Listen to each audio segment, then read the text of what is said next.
Welcome to ECN Trade Daily Video. Before we begin, it should be noted that any advice is of a general nature only and that your personal circumstances have not been taken into consideration. Hello everyone, my name is Rob Clayton and thank you for joining me. Well, with another packed week of risk events, the Australian dollar turns to the RBA rate decision on Tuesday, and along with that we've got the US jobs report on Friday. As traders will be closely watching the RBA rate decision on Tuesday, all eyes will be on the accompanying statement following last week's higher than expected Australian CPI rose by 3.6 year on year in April. However, an expected rate cut is likely either in November or December. I just feel this number was a one-off. Meanwhile, Friday's economic data showed that the April's reading of the US Federal Reserve's preferred inflation gauge, the Personal Consumption Expenditures Price Index, or the PCE, met expectations.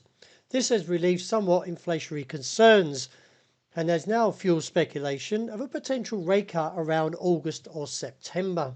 The US Commerce Department reported that the PCE price index rose by 0.3% in April, matching both expectations and the March increase. Core PCE, which excludes food and energy prices, increased by 0.2% month on month compared to the 0.3% in March. Year over year, though, core PCE was up by 2.7%, just above the Fed's target of 2%.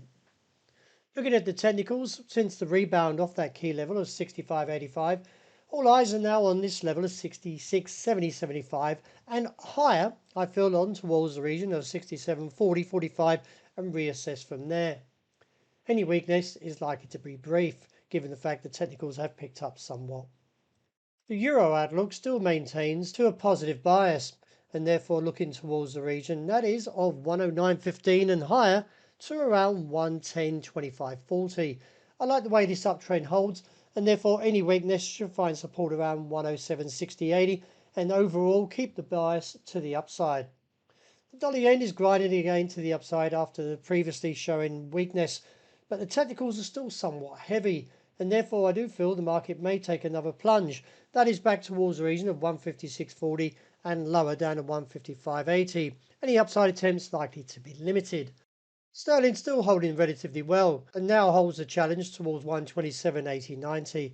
I feel the market could extend beyond there with the broader aspect looking up towards the region of 129 or from the weeklies around 130 to 131.